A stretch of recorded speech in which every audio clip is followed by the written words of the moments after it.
دعائے واقعی ہدایہ کے ظاہر میں ہے کہ دین عند اللہ الاسلام، بے شک اللہ کے نزدیک دین اسلام ہے۔ اور جب اللہ کے نزدیک دین اسلام ہے تو جب سے انسانی فطرت اور انسانی پیدائش کا آغاز ہے، انسانیت کا کارواں جب سے چلا ہے، تب سے دین اسلام ہے۔ ہر نبی کا دین اسلام ہے، ہر رسول کا دین اسلام ہے، تمام انبیاء کا دین اسلام ہے۔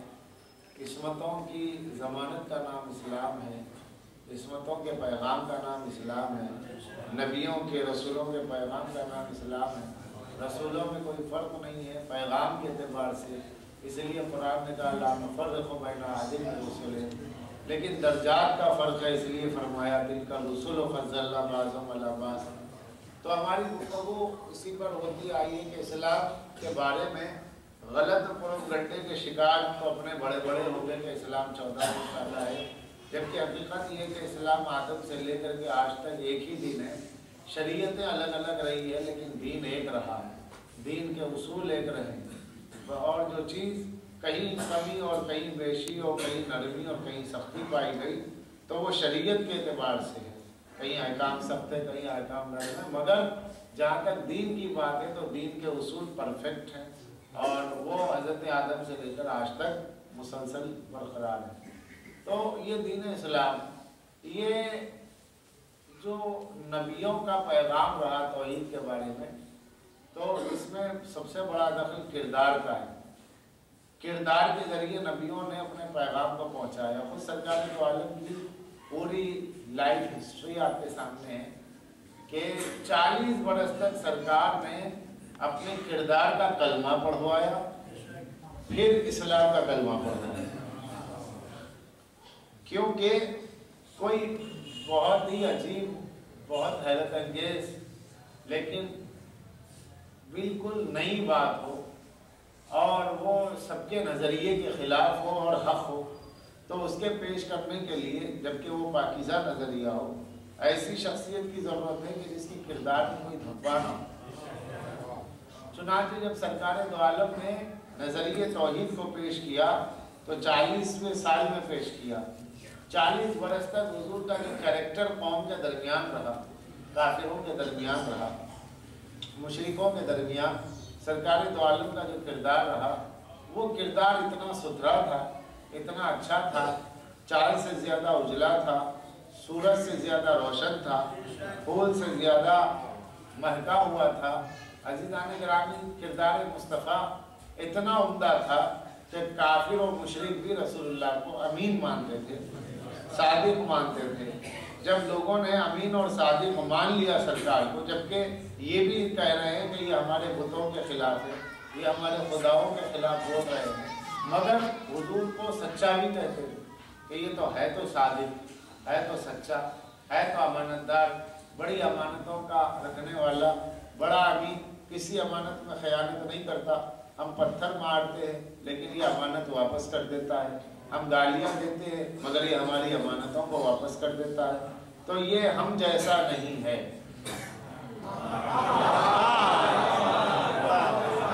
یہ ہم جیسا نہیں ہے۔ اگر ہم جیسا ہوتا تو ہماری امانتیں ہی واپس نہ کرتا۔ اگر ہم جیسا ہوتا تو جو بھی پیسے ہم رکھواتے امانت، یہ خرچ کر دیتا اور کہتا کہ میرے پاس ہے ہی نہیں۔ جب تم مجھے جھوٹا مانتے ہو تو امانت میرے پاس رکھوائی ہے، اس کا کیا ثبوت ہے کہ تم اس میں سچا مان لو؟ تو پہلے حضور نے اپنے کردار کا کلمہ پڑھوایا، فاران کی چوٹیوں سے جو توحید کا پیغام پہنچایا، تو دامن فاران میں سرکار دو عالم کا کردار یہ تھا کہ مکہ کی سنگلاخ سرزمین پر اخلاق و مروت کے خلق کے دریا بہا رہے تھے، اور ایسے بھیڑیا صفت افراد کو کہ جن کے سینوں میں دل تھا مگر دل میں کوئی رحم کی گنجائش نہیں تھی، جو اونٹ کے ایک جانور کے ذبح ہو جانے پر 17 برس تک آپس میں لڑتے رہے۔ اگر کسی قبیلے کے اونٹ کا بچہ دوسرے قبیلے میں چلا گیا اور اس اونٹ کے بچے کو کسی نے مار دیا، ذبح کر دیا، تب اس کا انتقام لیا جاتا تھا، قبیلے کے شخص کو مار دیا، پھر ادھر سے پھر ادھر سے، اس طریقے سے 17 برس جنگ رہی۔ اس طرح کی عرب میں جنگیں اور اتنے جنگجو اور اتنی سخت قوم کہ جس کا عقیدہ یہ تھا کہ بھائی بستر میں مر جانا تو جانور کی موت، میدان میں مرنا چاہیے۔ بولے انسان کا دم اس کی ناک کے باعث سے نکلے یہ تو کمزوری کی علامت ہے، بزدلی کی علامت۔ جسم میں اتنے سوراخ ہو جانی چاہیے خنجروں سے، تلواروں سے، کہ جب روح نکلے تو بدن کو سکون رہے۔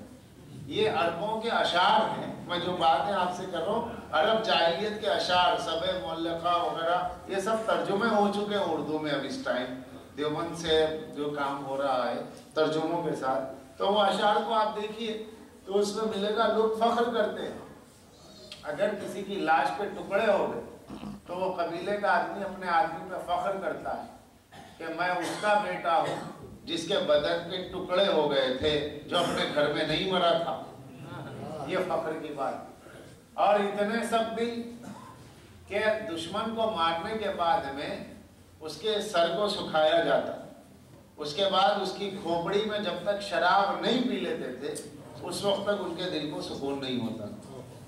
اتنے سخت دل عورتیں تھیں کہ جنگ کے میدان میں آ کر مردوں کا کلیجہ چبا لیتی تھی۔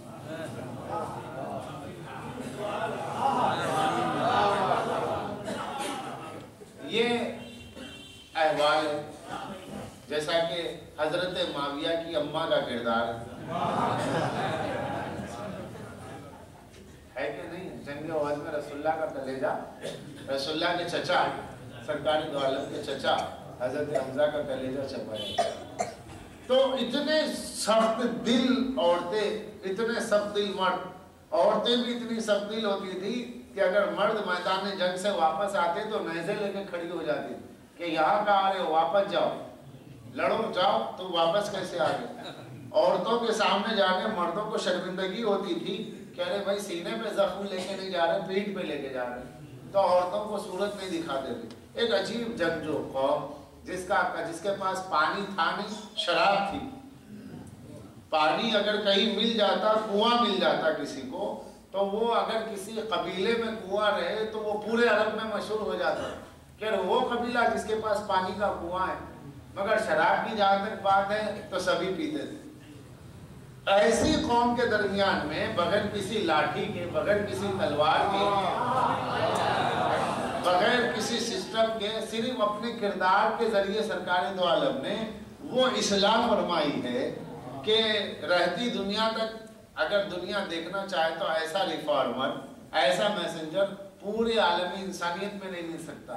دیکھیے آج اگر سماج سدھار کی بات ہوتی ہے تو لوگ ہاتھ میں لکڑی لے کے سدھارتے، رائفل لے کے سدھارتے، تو یہ سدھرنا نہیں ہوا۔ آج اگر کرائم نہیں ہوتا ہے تو وہ خدا سے ڈر کے نہیں ہوتا، بلکہ پولیس سے ڈر کے نہیں ہوتا، سماج سے ڈر کے نہیں ہوتا کہ کوئی مجھے دیکھ رہا ہے۔ خدا کے دیکھنے کا ڈر نہیں ہے، ڈر یہ کہ کوئی بندہ نہ دیکھ لے۔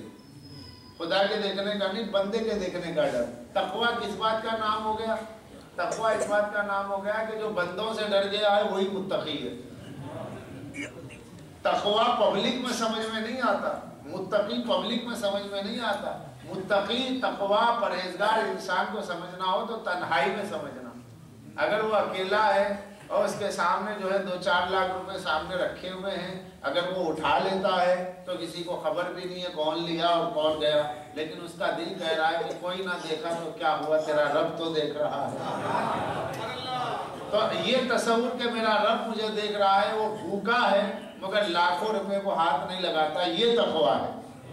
لیکن پبلک کے درمیان میں ہے، 500 کا نوٹ کہیں گرا ہوا ہے، دل تو کہہ رہا ہے اٹھا لو، لیکن کہا نہیں، دماغ یہ کہہ رہا ہے کہ پکڑے جائیں گے، کوئی اور نہ دیکھ لے۔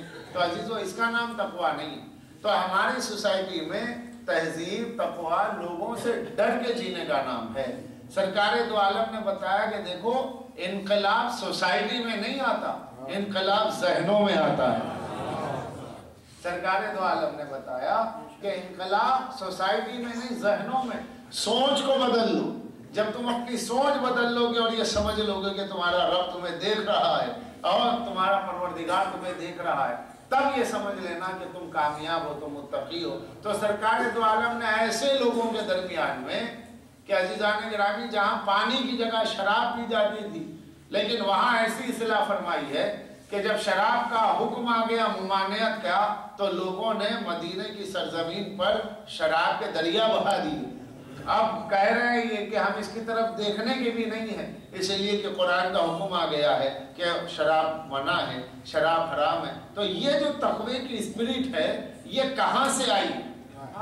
یہ کردار مصطفیٰ کی دین ہے کہ سرکار دو عالم نے بغیر کسی لاٹھی کے، بغیر کسی تلوار کے عربوں کی پوری فطرت کو، عربوں کے مزاج کو، عربوں کے کریکٹر کو بدل کے رکھ دیا، اور اتنا بدل دیا کہ یہ لوگ جو کسی ایک دیہات میں پہچانے بھی نہیں جاتے تھے آج پوری دنیا میں پہچانے جا رہے ہیں، اسلام کی بدولت پہچانے جا رہے ہیں، دین کی بدولت پہچانے جا رہے ہیں. تو سرکار دو عالم کوئی حکومت مکے میں نہیں کر رہے تھے، سرکار دو عالم کی مکے میں کوئی حکومت نہیں تھی. مکے میں اگر کوئی رسول کی بات مان رہا تھا تو کردار کی حکومت تھی، سرکار دو عالم کی کریکٹر کی حکومت تھی. آج دنیا کے سامنے جس اسلام کو پیش کرنا ہے وہ کردار والا اسلام، وہ حکومت والا نہیں، کیونکہ حکومت کے ذریعے اسلام کو بدنام کیا گیا. حکومت کی مسلمان نے ظلم کیا، مسلمان نے بدنام ہوا اسلام. لوگوں کی حکومتوں کو اجاڑ دیا، عورتوں کو بیوہ کر دیا، بچوں کو یتیم کر دیا، مجاہد اسلام ہو گئے. نہتوں کو مار دیا، نہتوں کو مار کے بہادر مجاہد بن گئے. تو بچوں کو یتیم کرنے کے لیے اسلام نہیں آیا، یتیموں کی کفالت کے لیے آیا. عورتوں کو بیوہ کرنے کے لیے نہیں آیا بلکہ بیواؤں کو سماج میں عزت دینے کے لیے آیا ہے. لوگوں کی زمینوں پہ قبضہ کرنے کے لیے نہیں آیا بلکہ دلوں پہ قبضہ کرنے کے لیے آیا ہے. لوگوں کے سروں کو جھکانے کے لیے نہیں آیا، اسلام لوگوں کے دلوں کو جھکانے کے لیے آیا ہے. مگر اب یہ جو چلا ہے سلسلہ کہ حکومت کریں گے اپنی، بدنام ہوگا اسلام. حکومت کی مسلمان نے، بدنام ہوا اسلام. اب جہاں بھی ظلم کی بات ہوئی کہا کہ بھائی مسلمان نے کیا ہے مگر نام ہو رہا ہے اسلام کا. تو یہ جو اسلام اسلام اسلام یہ پوری دنیا میں یہودی لابی نے جو پروپگنڈا کیا ہے، عیسائی لابی نے جو پروپگنڈا کیا ہے، تو انہیں کچھ ایسے ریفرنس ملے ہیں کہ کچھ ایسے نام نہاد مسلمان تھے جنہوں نے دیکھا کہ بھائی اگر ہم اپنے قبیلے کے نام پر، رنگ کے نام پر، زبان کے نام پر، ملک کے نام پر، اپنے جغرافیائی خطے کے نام پر حکومت کرنا چاہیں گے تو کوئی ساتھ نہیں دے گا. تو پبلک میں اگر ایموشنز پیدا کرنا ہو تو ریلیجیس ایموشنز پیدا کیے جائے. اس کے لیے اسلام کا نعرہ دیا گیا، جہاد کا نعرہ دیا گیا. جہاد کا نعرہ دے کر لوگوں کو قریب کیا گیا، لوگوں کے جذبات کو برانگیختہ کیا گیا، جذبات کو مشتعل کر کے جہاد کے نام پر ایک ایسی نسل کو تیار کیا گیا جو بعنوان جہاد جنگ کرتی تھی. جنگ اور ہے، جہاد اور ہے. جنگ اور جہاد میں وہی فرق ہے جو روزے میں اور فاقے میں ہے.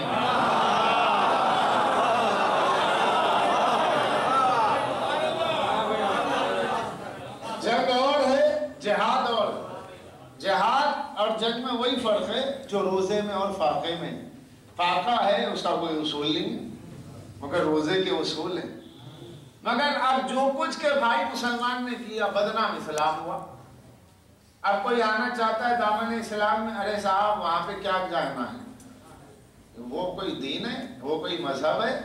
وہاں تو جہاد کے نام پہ جس کو چاہو مار دو. ہر کوئی کمزور کا سہارا نہیں ہے. کمزور کو دبانے والے کے لیے اسلام آیا ہے، عورتوں کو یتیم کرنے کے لیے اسلام آیا ہے، پردے کے نام پر گھروں میں بند کرنے کے لیے اسلام آیا. اب اسلام کی بدنامی ہو رہی. مسلمان تو اپنی جگہ پر سکون میں، بدنام اسلام ہو گیا. تو اب یہ حکومتوں کے ذریعے جو پہچانوایا گیا اسلام، یہ ہوا بدنام. آج سب سے بڑی ٹریجڈی جو ہے عالم اسلام کی عزیزوں بس یہی ہے پوری دنیا میں کہ لوگوں نے مسلمان کے معیار پر اسلام کو دیکھا، اسلام کے معیار پر مسلمان کو نہیں دیکھا.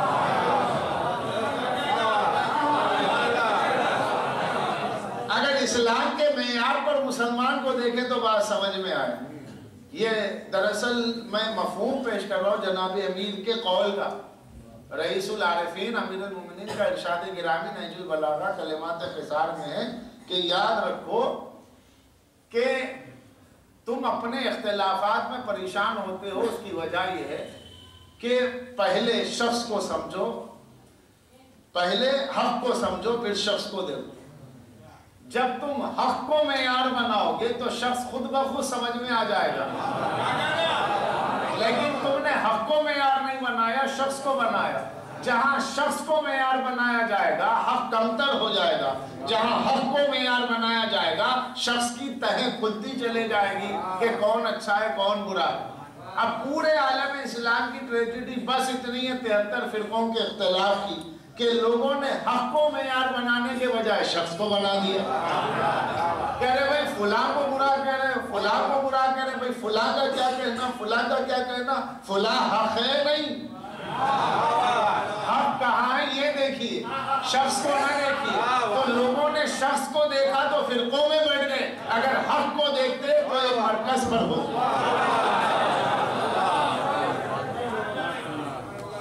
اگر حق کو دیکھتے تو ایک مرکز پر ہوتے. تو حکومتوں کے ذریعے اسلام نہیں پہچانا جا سکتا. ہاں وہ حکومت جس کی بنیاد اسلامی اقدار ہو، جس کی بنیاد قانون شریعت ہو تو ٹھیک ہے. لیکن جہاں سنت رسول بدل دی جائے، جہاں عبادتوں میں اضافے کر لیے جائیں، جہاں اذانیں بدل دی جائیں، تو عزیزان گرامی وہ حکومت نہیں ہے اسلام.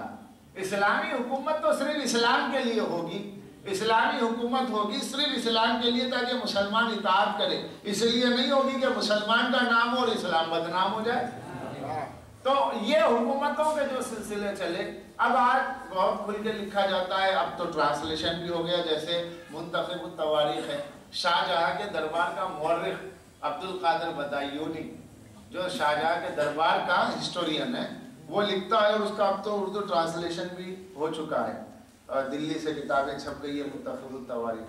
اس میں صاف طور پہ لکھا ہے کہ صاحب محمود غزنوی نے 17 بار حملہ کیا اور یہاں کے بہت بڑے بدھ کو، گجرات میں کا واقعہ اس میں لکھا ہے کہ جو ہے مسجد کے باب الداخلے پہ ڈال دیا گیا اور لوگ اس پر پیر رکھ کے چلتے تھے اور اس کو فخریہ انداز میں لکھ رہے ہیں. تو اب سوال یہ ہوتا ہے کہ یہ احکامات اسلامی میں کہاں ہیں؟ یہ ایک مسلم حکومت کی تعریف ہو رہی ہے. مسلم حکومت ہونا اور ہے، اسلامی حکومت ہونا اور ہے. مسلم حکومت اور ہے، اسلامی حکومت کہاں ہے؟ اسلامی حکومت جہاں پر ہے وہاں کردار اسلام ہوگا. جہاں کردار اسلام ہوگا وہاں ظلم نہیں ہے. جہاں کردار اسلام ہے وہاں پہلے دعوت ہے، بعد میں بعنوان جہاد ڈیفنس ہے، آفینس نہیں ہے. کیونکہ ڈیفنس کرنا نیچر کا تقاضا ہے لیکن آفینس ہے ہی نہیں. حملہ کرنے کا حکم کہیں بھی نہیں پایا جاتا. تو یہ جو حملے پائے جائیں جہاں جہاں، بس یہی فرق ہے عزیزوں. میں بات مختصر کر دوں اپنی. جہاں حملے کی پہل ہے کہ پہلے حملہ کرو اور پرچم لہرا دو اپنا، یہاں اسلام نہیں ہے. اسلام کہتا ہے اپنے کردار کا کلمہ پڑھواؤ، اپنے کیریکٹر کو منوا لو. جب تمہارے کیریکٹر کا لوگ کلمہ پڑھنے لگے، کیریکٹر کی تعریف ہو، تب نظریہ دو، اچھے طریقے سے دعوت دو انہیں اور بلا کر کے سمجھاؤ. نہیں مانتے ہیں تو انہوں ان کے حال پہ چھوڑ دو. لا اکراہ فی الدین، کسی کی گردن پہ تلوار مت رکھو. لیکن اب جو اسلام پہچنوایا جا رہا ہے، جس پہ فخر کیا جا رہا ہے، وہ حکومت والا ہے. ارے بھائی عالمگیر کا کیا کہنا، اورنگزیب جیسا نہیں گزرا، غزنوی جیسا نہیں گزرا. یہ بات سمجھ میں نہیں آئی کہ سرکار دو عالم کو آئیڈیل بنانے کے بجائے یہ مغلیہ سلطنت کے بادشاہوں کو کیوں آئیڈیل بنایا ہے؟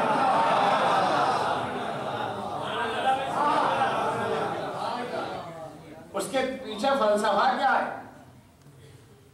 کتنے امام باڑے توڑ دیے، کتنے ہزار امام بارگاہیں برباد کی. تو کیا یہ کوئی اسلامی خدمت ہے امام بارگاہوں کو توڑ دینا؟ تو پھر اس کو فاتح اعظم کیوں بنا دیا گیا، مجاہد اعظم کیوں بنا دیا گیا، بڑا مجاہد کیوں بنا دیا گیا؟ صرف اس لیے کہ امام بارگاہوں کو توڑا گیا. تو یہ کردار اسلامی کہاں ہے؟ ہماری ساری گفتگو یہ ان الدین عند اللہ الاسلام، اللہ کے نزدیک دین اسلام ہے. تو وہ اسلام کردار والا ہے یا حکومت والا؟ اگر حکومت والا ہے تو حکومت شریعت کی پابند ہے، شریعت حکومت کی پابند نہیں ہے۔ جہاں حکومت شریعت کی پابند ہو وہ اسلامی حکومت ہے، اور جہاں شریعت کو حکومت کی پابندی میں دے دیا جائے وہ غیر اسلامی حکومت ہے۔ اس کو آپ مسلم حکومت کہہ لے تو برائے نام کہہ لے، مگر اسلامی حکومت نہیں کہہ سکتے۔ آج پورے عالم اسلام میں جس پر غرور کیا جاتا ہے ائمہ تحریر کے مقابل، جب بھی اہل بیت کی عظمتیں بیان ہو تو بہت سے خارجی اور یزیدی ذہن یہی کہتے ہوئے نظر آتے ہیں، ارے بھائی انہوں نے کہاں حکومت کی، کون سے فتح کر لیے، کیا خدمتیں ہوئی، کہاں جہاد کیا، ان کے ائمہ تو زندانوں میں رہے، قید خانوں میں رہے، کیا خدمت کی۔ تو اب یہاں سے بچوں کے ذہن میں یہ بات ڈالی جاتی ہے کہ ہمارے جو رہبر تھے بڑے بڑے، ان لوگوں نے اتنے علاقے فتح کر لیے، لیکن یہ جو ائمہ ان کے تذکرے ہوتے دو چار معجزات کے سوا ان کے پاس ہے کیا، خدمت کیا ہے، کون سی حکومت فتح کی، کون سا ملک فتح کیا۔ تو یہ اسلام کو سمجھنے کے لیے حکومت کی چشمے سے اسلام کو دیکھنا، حکومت کی عینک سے اسلام کو دیکھنا، پہلے اس کی فلسفی دیکھیے یہ تصور آیا کہاں سے۔ اگر اسلام صرف حکومت کے ذریعے سمجھا جا سکتا ہے تو سرکار دو عالم کو مکے میں نبی ماننا ہی نہیں چاہیے، کیونکہ وہاں سرکار نے حکومت کی ہی نہیں۔ مدینے میں حکومت کی ہے، مکے میں حکومت نہیں کی تو کیا وہاں نبی نہیں ہے؟ ارے نہیں صاحب ایسی بات نہیں ہے، تو ماننا پڑے گا حکومت کے لیے نبی ہونا ضروری ہے، مگر نبوت کے لیے حکومت ضروری نہیں ہے۔ جب نبوت کے لیے حکومت ضروری ہے تو سرکار دو عالم نے جو مکے میں حکومت فرمائی، مکے میں جو سرکار دو عالم نے زندگی گزاری ہے وہاں کوئی حکومت نہیں ہے، وہاں کوئی حضور کے سپاہی نہیں ہے، وہاں کوئی حضور کی فوج نہیں ہے۔ فوج جو بنی مدینے میں بنی، لشکر جو بنا مدینے میں بنا، حکومت جو بنی، گورنمنٹ جو بنی، سرکار دو عالم نے جو گورنمنٹ بنائی ہے، جو اپنا قانون جاری فرمایا ہے، جو شریعت کا اجرا فرمایا ہے، وہ مدینہ۔ تو مکے میں کیا ہے؟ کردار مصطفیٰ۔ اب کردار مصطفیٰ کو بیس بنا کے دیکھیے، اسلام کا آغاز ہی کریکٹر ہے۔ 23 سالہ نبوت سرکار دو عالم کی زندگی میں جو بشری عمر ہے اس میں جو مکے کی زندگی وہاں صرف کریکٹر ہے، حکومت نہیں۔ تو آگے تصور دینا کہ حکومت کے بغیر اسلام نہیں، یہ کیا مطلب ہوا؟ اس کی فلسفی کہاں سے چلی؟ تھوڑا ادھر آئی تو جب آپ دیکھیں گے، اس پہ غور کریں گے تو آپ کو پتا چلے گا۔ سرکار دو عالم حدیبیہ کی وادیوں میں وضو فرما رہے، وہاں عباس ابن عبد المطلب کے پاس پہنچا ابو سفیان، یزید کا دادا۔ عباس ابن عبد المطلب رسول اللہ کے چچا پہنچ کے کہتا عباس، بولے تو آ گیا، کدھر سے آ گیا؟ کہنے میں تو چھپتے چھپاتے آ گیا۔ یہ کیا ہے؟ یہ کیسی بھیڑ ہے؟ ایک تو فوج لگ رہی ہے۔ کہنے یہ فوج نہیں ہے، یہ سب نمازی ہیں، یہاں کہاں کی فوج ہے؟ تو دیکھا ابو سفیان نے کہ سرکار دو عالم استنشاق کلی کرتے ہیں، تو جیسے کلی فرماتے ہیں تو سرکار دو عالم کے کلی کا پانی اصحاب کرام ہاتھوں پر لے کے بدن پہ ملتے ہیں۔ تو ابو سفیان بڑے غور سے سنیے عزیزان گرامی، یہ تاریخ کا وہ چیپٹر ہے جو تمام سیرت النبی کی کتابوں میں ملے گا۔ ابو سفیان یزید کے دادا نے کہا عباس تمہارا بھتیجا تو بادشاہ ہو گیا۔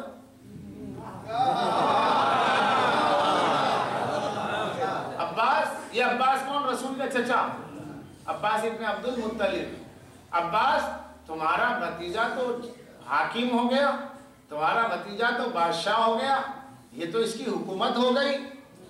تو حضرت عباس ابن عبد المطلب کی تیوری پہ بل پڑے اور ترش نگاہی سے دیکھ کے فرمایا چپ ہو جا، یہ بادشاہت نہیں ہے، یہ حکومت نہیں ہے، یہ نبوت ہے۔ یہ حکومت نہیں ہے، یہ نبوت ہے، بس آپ یہاں رک جائیے۔ یہ ہے ابو سفیان کی نظر کہ نبوت کو حکومت کی آنکھ سے دیکھ رہا ہے۔